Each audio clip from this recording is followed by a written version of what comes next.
Okay, guys, welcome everyone. I hope you can handle some more information after your pizza.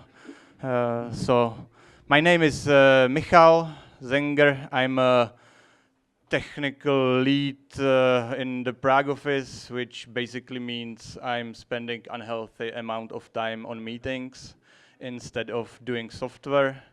My domain is JavaScript. And now I'm gonna talk to you about how we handle GraphQL, because I really love this technology. It will be pretty practical stuff, no big theory. That should be clear from previous talk. So I'm maybe getting down and down with this. So what are we gonna talk about? Why did we even start with GraphQL? It basically it's about these reasons. We didn't jump into GraphQL just because someone mentioned on Twitter it's a cool technology. We use it because it solves problems. Fetching data over REST API sounds easy, but over time gets like not that big pleasure to do. And we wanted to improve onboarding of new members of our team because we are still hiring. And with the REST APIs, you just have to explain everything from beginning, give them a lot of documentation, hope the documentation is not outdated. We want to improve the developer experience. So if someone came with idea, you just fetch the data and you display them. If the REST API sucks, the developers just always say, oh my God, I have to work again with the REST API, and are not like happy with creating new stuff. There were a lot of cool tools around GraphQL back in the days, like more than 1 year we started with GraphQL, and they are still coming. So the future is bright. Basically, I sort of fell in love with GraphQL, which can be displayed by this this photo. So maybe after these talks, you will be in the same situation as us a year ago. You will be attracted by this technology, and you will be in a process how to set it up. Just to summarize what are the issues with REST, I used to call the wild REST, and we can start with our own mistakes to present you. So for example, these links are our REST API's documentations. They are sorry. They are even the URLs are ugly, and the content is even more ugly. There are also some undocumented and some private REST APIs. So once you start with Kyiv.com REST APIs, you receive these things like there is always something like, what the hell were we doing 6 months ago? The documentation. The documentation is outdated very often, and we were doing a lot of overfetching. For example, when you want just to fetch data for displaying some location, so you need ID, you need the name, and for example, some rating, you were fetching huge amount of data over the REST API because another endpoint were also looking for latitude and longitude and some description, stuff like that. Because our API were used by third parties, we had to fix or think about some versioning. That was also the issue. So we wanted to introduce something that is called wish-driven development. It's about you came up with idea, and you realize on the back end, and you just use it. With the GraphQL, the way it works, it's about not doing endpoints as in a REST API, but it's about doing entities, the relations. I'm tending to Yeah, match the rhyme. Hey.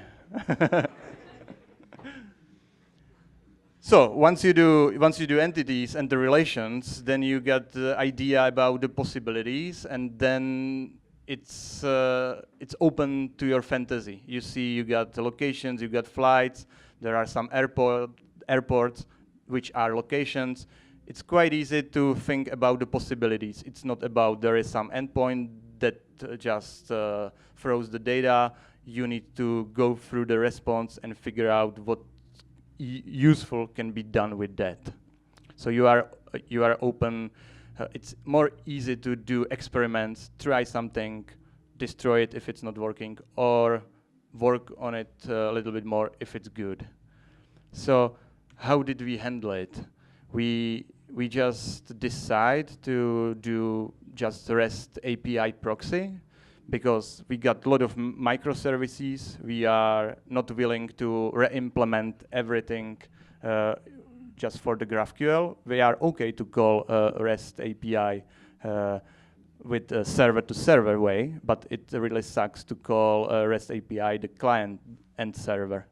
So we decide to keep our REST APIs, which is probably the way you should go. Oh, that brings me the question. Is anyone here already using GraphQL? Some. And is anybody here using REST APIs? And those of you using REST APIs, are you willing to try GraphQL? Yes. So don't throw your REST APIs. Just use it. Make a proxy. Make it even better. Make it serverless, so you don't need to handle all the DevOps things, managing the server, stuff like that. Just put the logic on the server, provide the GraphQL for the users, and maybe over time get rid of the REST API, fetch it directly from database, from Redis or any cache layers. But don't get stuck, just create the proxy, deliver the GraphQL, and see what the users want to use. We were in the same situation, which can be described by these. Hopefully it's visible, yeah. So we had this infrastructure. We had a lot of servers. We got some SQL database, and we had the clients communicating over REST API. With just one simple trick, which is described here, we were immediately able to start using GraphQL, but keep the REST API backend as it was, which is always a good idea. And also the backend guys were happy with this, because we didn't have to say to our Python guys, forget about your Django, whatever you are using, start implementing GraphQL server.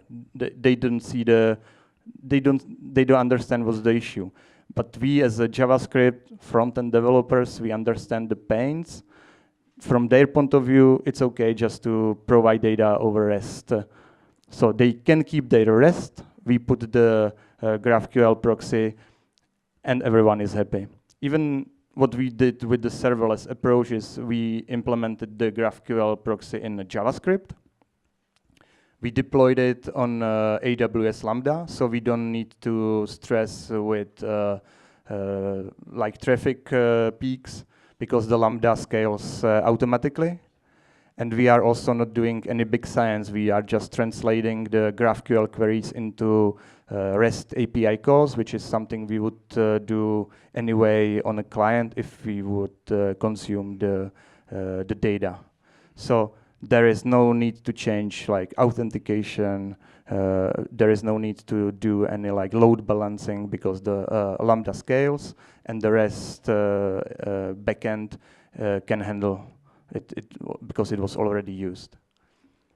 If you follow this pattern, you can very quickly introduce GraphQL to your users and optimize the REST API later. And to start using the GraphQL, there are some handy tools. The first one, and very cool one, is a graphical that was already mentioned. So you can see, or take a look at it as yeah, I know I'm always like a little bit in the picture. So think about GraphQL as a console. As if you are using a database, you are also using some query console. So the graphical benefits is like you get documentation which is generated from the source code, so you don't need to. That means it's always up to date, and it's very easy to be browsed in the graphical. So you got good onboarding for new developers. They know what are the possibilities, what should they call. You get the autocomplete, so you don't need to type a lot. The graphical just gives you hints, and there you can see this is the documentation. So even if when you are writing, you are getting the hints, and of course you can run the queries and browse the data. Another cool tool, if you want to start with GraphQL, is GraphQL Voyager, which is again, it's something that takes the whole GraphQL schema and describes the graph, because GraphQL means graph query language. So the graph is designed by you. You create these entities, you create the relations, and with GraphQL Voyager, you get a tool that gives you the whole picture, which is always good for new members of the team or thinking about the possibilities. The GraphQL Voyager can zoom, can highlight the relations. It's really a good tool to use. And very important thing if you introduce a GraphQL server is something like monitoring. You need to measure what users are using, what the queries are being used, and that's the Apollo engine. Previously it was called Apollo Optics. It's done by guys around Apollo client and server. So this is how it looks like. You got some, it's performance monitoring. You got the cool dashboard with all the queries, the frequencies, the times, also how much time each resolver took, which is very handy for optimization, because you can have some very slow REST API that was called, or some small resolver, and you can see how often it was called. You can focus on it, make some caching, for example. And you can also see the detail of each query to analyze and decide what to do with it. You can see the parameters that were used with the query. So when there is some issue, you can go to one exact query that made the error, analyze the input, and decide how to fix it. This is very handy, because otherwise you would just create GraphQL as a sort of black box, and with Apollo engine, you got insight into this black box, and you can, what you can measure, you can optimize. And it's quite easy with our infrastructure how to incorporate Apollo engine. It was just like that. So that's the schema you already know. So the JavaScript code of the GraphQL server just sends some debug information to the Apollo engine, and that's it. Everything else is handled by Apollo engine, and we can just benefit from it. There is a little bit issue with the Apollo engine, and that's it's a closed source. The guys are not willing to describe the protocol that sends the data to the Apollo engine. So we currently started our own performance monitoring tool. We are about to call it GraphQL Optics, and it's gonna be on our GitHub, because it's really not that great feeling, don't know what they are using with our data. And for example, if we are using GraphQL for login, then we are sending the credentials of the users through some closed source software, which our security guys are really not happy with. So follow us on a GitHub, and once we make it, you can use open source performance monitoring tool for GraphQL. Fingers crossed, we will deliver it. Some informations about the code, how we implement the GraphQL. We heavily used flow type. Is any one of you familiar with flow and with TypeScript? Quite same. Flow is better. We implement all the standards that are required by the relay. It's about how to handle pagination, how to handle some standard parameters for that. So we support this, and we do also tests where we can mock the API responses and do sort of like integration tests. It's not that interesting to talk about this, so take a look at this repository. It's a completely open source implementation of our GraphQL backend, and learn from our code. You can. It's really what we deploy on the production, even the issues, and the pull requests are handled on our GitHub. So we are totally open with this. Take a look there and maybe send some pull requests, fix some issues for us. And the current state about how GraphQL is used in Kyiv.com. So if you are on Kyiv.com homepage and you start typing the locations in the search field, 10% of this traffic is now as an A/B test forwarded to GraphQL. So it's used on production, and we are quite handling the load without any issue. In the mobile application, the hotels, the accommodation feature is completely on a mobile on a GraphQL. So the data are fetched through Relay Modern from our GraphQL backend, and the complete customer support application, which you already know, that is called Balkan, is 100% on GraphQL. The smart FAQs that were also introduced are fetching data through GraphQL and will be deployed hopefully very soon. As I already said, we are using the subscriptions through AppSync. If you are willing to know something more about it, let's talk to me, or we will definitely try to publish some articles, because obviously the GraphQL, as long as it's more than 3 years open source, it's still very new technology to many developers, and I'm really wondering what could be the reason to use REST APIs since we have the GraphQL, because I believe the GraphQL is the best that could happen to REST API. Just don't use the REST API, use GraphQL. Thank you very much, and if you want to play, okay.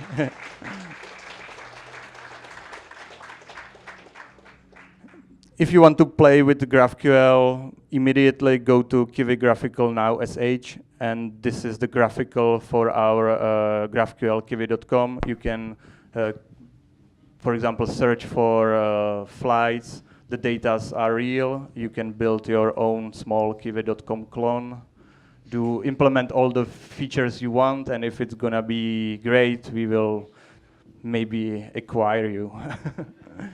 And last thing, if you are about to learn about GraphQL, go to this howtographql.com. It's a wonderful source of tutorials and how to use best practices for Relay Modern and Apollo client.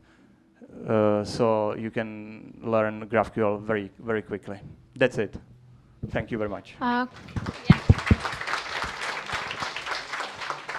Questions? I understand you use Apollo and Relay Modern. What is the better, and could you compare it? In what cases better to use Relay Modern or Apollo?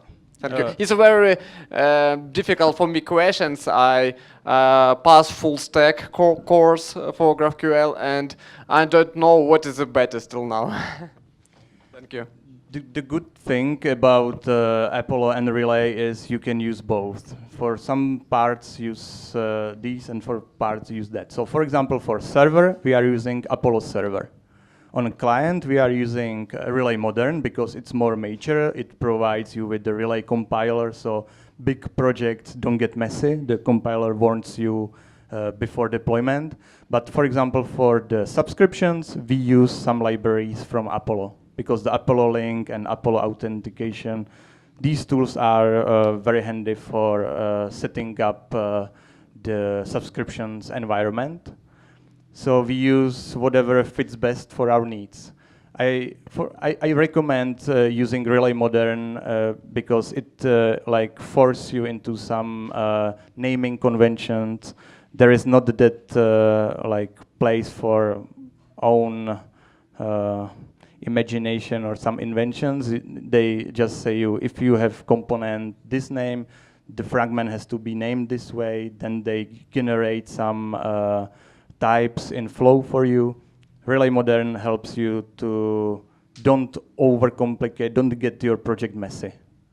But for the backend, use Apollo Server because it has more features. The Apollo engine is seamlessly integrated, stuff like that. More questions? In your GitHub repository, do you have labels for good first PR? Yeah, we do. Oh, cool. So, looks like someone is willing to fix some issue for us. Good first PR. Perfect. I'm looking forward. Another question?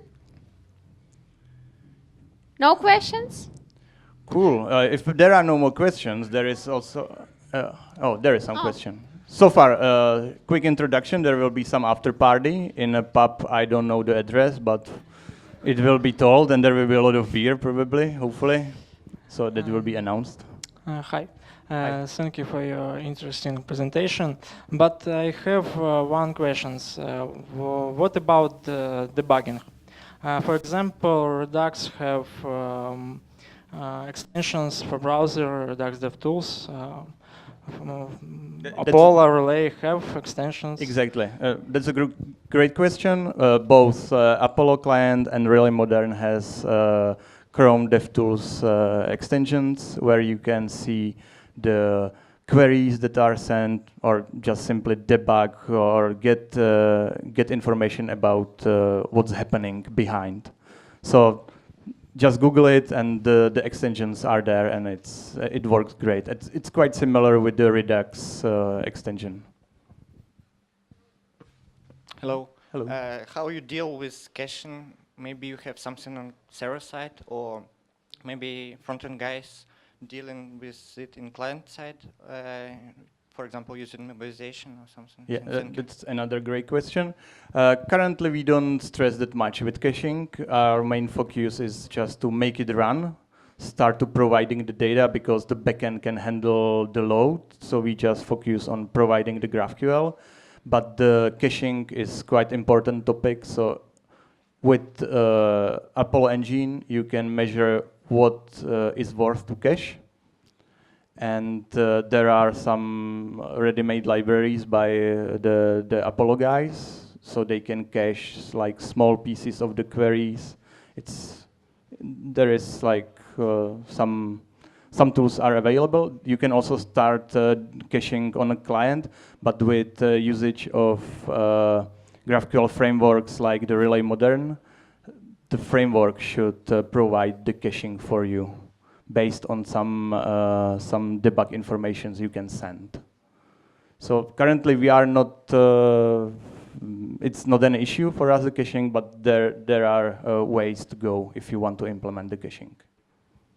More questions? Yeah. Mm-hmm. So we are talking like GraphQL is a silver bullet for a new way to making APIs. What about authorization, authentication, and the main point is bigger queries than the REST APIs? And what can be the other bad parts for the GraphQL? One of the downsides can be you define very huge query, and this is similar if you are familiar with SQL. You can also write some huge query with a lot of joins, and the server can like be overwhelmed with this query. So with the GraphQL query, you can also create some very big query that fetches a lot of data. guys in GitHub has some cool talk about this. So what they do, basically, they say for each entity they provide in their GraphQL, they define how expensive is it to fetch the data. So once the query comes to the server, they analyze the query first, count the total cost of fetching the data, and can refuse the whole query, or some parts can be refused, which is quite a smart way. So that's for the question about like measuring. And with authentication, it's pretty simple for us. We just transfer the authentication header to the REST API backend. No big deal. But if we would like to implement some ACL with each entity or each property, no big deal. We just need to implement some JavaScript function that we would call in the beginning of each resolver with the context that brings with the query, where probably will be some authentication token. We will optimize it to make it fast with some Redis cache probably, and that's it. So technically, from architecture point of view, there is no issue with this. You can do what suits you best. Thanks a lot for your conversation. Thank me, please, one question about server-side rendering. When we have a server-side rendered and isomorphic our components and applications, should we start to implement first the server side of the GraphQL, all the front-end side of the GraphQL, and even the server-side rendering and server-side events, and maybe even will be the chat, maybe, or something like this in the WebSockets. So it was quite a question before. But this is not much question about GraphQL itself. It's maybe more about the React and server-side rendering, right? Yeah.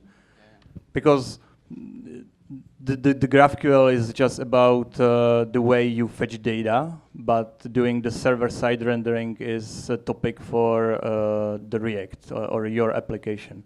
So basically, there is no big science. You just receive the data and you do the server-side rendering. Maybe the issue is if you are using React on a server and start implementing the GraphQL framework like Relay Modern, then this can be an issue. It's like 2 weeks ago I saw a nice example how to handle this. Currently, it's not an issue for us. I hardly can give you more information. Again, it's solved, or should be solved. There are examples. You can Google it pretty quickly, and there is no big science because the Relay Modern works with something called network environment, and for server-side rendering, you just create different network environment, which is synchronous, because on client, it's asynchronous. So for server, you create different environment, wait for the data, and put it into the React. That's it. I guess we have one more question. Okay. This question more about your implementation in Kyiv. I saw that your backend is wrote in Python, but you're using JavaScript for running GraphQL server. Yeah, you just call in resolvers. You just call API methods as like old API. You do not. You stop support this API. You have GraphQL as middleware to your API. Yes. And now currently API. Do you stop developing it? No, exactly, no, absolutely no. It's about, for example, we have we have team for handling the flight search.